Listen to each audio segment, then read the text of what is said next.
မောက်မာလာတဲ့မွေးစားညီမဟာတောကပြန်လာတဲ့သမီးအရင်လေးကိုလူပုံအလဲမှာအဆက်ခွဲဖို့အတွက်လမ်းဘေးက10 ရွန်တန်လဲဆွဲအတူလေးကိုပေးပြီးကဘာကျော်ဒီဇိုင်နာရဲ့လက်ရပါလို့လိန်ညာခဲ့ပါတယ်။ဒါပေမဲ့သမီးအရင်လေးကစိတ်ဆိုးမနေပဲအဲ့ဒီကဘာကျော်ဒီဇိုင်နာစီကိုဖုန်းတိုက်ရိုက်ခေါ်ပြီးလူကိုယ်တိုင်လာစစ်ခိုင်းလိုက်တဲ့အခါမှာတော့မွေးစားညီမဟာပြတလဲနဲ့လဲဆွဲကိုပြန်ဝတ်ဖို့ကြိုးစားပါတော့တယ်။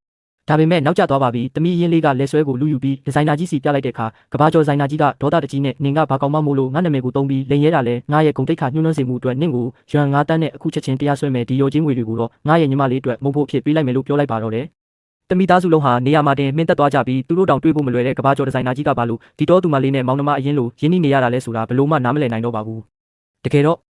လွန်ခဲ့တဲ့နှစ်ပေါင်းများစွာကတည်းကဖြစ်ပျက်ခဲ့တာပါအမေရင်းဖြစ်သူဟာတမိရင်းလေးကိုညံရင်မမီဘူးလို့ဆွဆွဲပြီး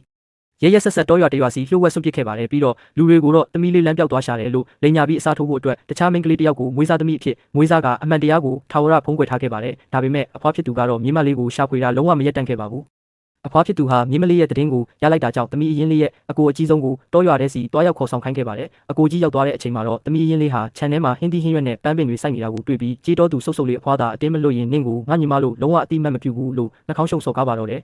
သူမကဂယုမဆိုင်ပဲနေတဲ့အခါအကိုကြီးကအခုချက်ချင်းအဝိစာသိမ့်ပြီးငါနဲ့လိုက်ခင်မလိုက်ရင်နင်းဟင်းသီးဟင်းရွက်ခင်းတွေကိုအကုန်ဖျက်ဆီးပစ်မယ်လို့ချင်းချောက်ပါတယ်ထို့အချိန်မှာပဲတမီးအရင်လေးရဲ့စိတ်ရှည်မှုကုန်သွားပြီအကိုကြီးရဲ့ရင်ဘက်ကိုခြေထောက်နဲ့ဝုန်းကနေကန်ထုတ်လိုက်တာကြောင့်အကိုကြီးဟာချန်ပီယံကိုလွတ်ထွက်သွားရပါတော့တယ်။မွေးစားမေကတမီးလေးတမီးအခုအရွယ်ရောက်ပြီးပဲအိမ်တော်ကြီးကိုပြန်ပြီးအတိတ်ကကျွေးဟောင်းတွေကိုအပြတ်သက်သွားရှင်းလိုက်ပါတော့လို့ဖွင့်ပြောတာကြောင့်တမီးရင်းလေးဟာအထုပ်ပိုးပြင်ပြီးထွက်လာခဲ့ပါတယ်။အကိုကြီးဟာချန်ပီယံကနေတမီးရင်းလေးကိုမြင်လိုက်ရတဲ့အခါမှာတော့မျက်လုံးပြူးသွားပါတယ်။ဘာလို့လဲဆိုတော့တမီးရင်းလေးဝတ်လာတဲ့ကာဝန်ဟာကဘာကျော်ဒီဇိုင်နာတီးတန့်ချုပ်လုပ်ထားတဲ့တကဘာလုံးမှာတစ်ထည်တည်းပဲရှိတဲ့ limited edition တန်ဖိုးကြီးကာဝန်ဖြစ်နေလို့ပါပဲ။သူဟာအရင်ကမွေးစားညီမအတွက်ဒီကာဝန်ကိုညီမျိုးစုံနဲ့ဝယ်ပေးဖို့ကြိုးစားခဲ့ပေမဲ့မအောင်မြင်ခဲ့ပါဘူး။တမီးရင်းလေးကအကိုကြီးကိုအေးဆက်စွာကြော်ဖြတ်ပြီးသူမရဲ့အထုပ်ကိုပြပေးခဲ့ပါတယ်ပြီးတော့ဂိတ်ဝါမှာရက်ထားတဲ့ဆိုင်ကယ်ပေါ်ခွက်စီးလိုက်တဲ့အခါအကိုကြီးကအခုချက်ချင်းစဉ်းစားတာကတကဘာလုံးမှာအစည်းရည်အနေငယ်ပဲထုတ်တဲ့စူပါဆိုင်ကယ်ကွာနင်းပျက်စီးအောင်လုပ်ရင်ရောနိုင်မှာမဟုတ်ဘူးလို့အော်ဟစ်ပါတယ်တမီးရင်းလေးကခက်အေးအေးပဲလှောင်ပြုံးပြုံးပြီးဆိုင်ကယ်ကိုဝုန်းခနဲ့မောင်းထွက်သွားပါတော့တယ်အကိုကြီးဟာနေရာမှာတင်စွန့်ကြံရစ်ခဲ့ရပါတယ်ဘာလို့လဲဆိုတော့အဲ့ဒီဆိုင်ကယ်ဟာရွမ်9 တန်းတန်ကြီးရှိပြီး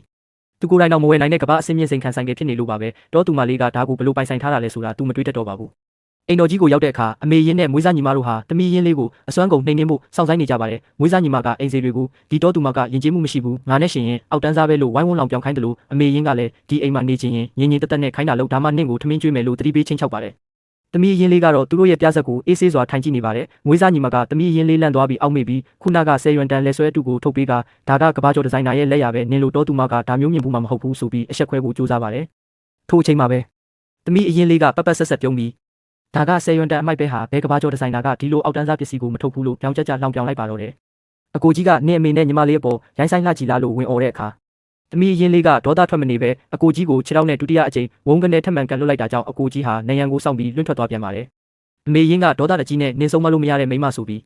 တမီးရင်းလေးကိုရိုက်ဖို့လက်ရွယ်လိုက်ပါတယ်တမီးရင်းလေးကအမေရဲ့လက်ကောက်ဝတ်ကိုဖမ်းဆုပ်လိုက်ပြီးအေးဆက်လာတဲ့မျက်လုံးတွေနဲ့စိုက်ကြည့်ကလွန်ခဲ့တဲ့နှစ်ပေါင်းများစွာကတည်းကနင်းငါ့ကိုတောထဲမှာတေးအောင်ပစ်ထားခဲ့ပြီးငါ့ကိုထပ်ပြီးဒုက္ခပေးဖို့ကြိုးစားမယ်ဆိုရင်နောက်ဆက်တွဲကိုတေးချာစဉ်းစားထားလိုက်ပါလို့အနာကပ်ပြီးတွေးစွာသတိပေးလိုက်ပါတော့တယ်အမေရင်းဟာနေရာမှာတင်တွေးပြတ်မတက်တုံလို့သွားပြီးဒီမိန်းကလေးကအတိတ်ကအဖြစ်အပျက်တွေကိုဘလို့လုံးမမိနေတာလဲဆိုပြီးရင်တထိတ်ထိတ်ဖြစ်သွားရပါတယ်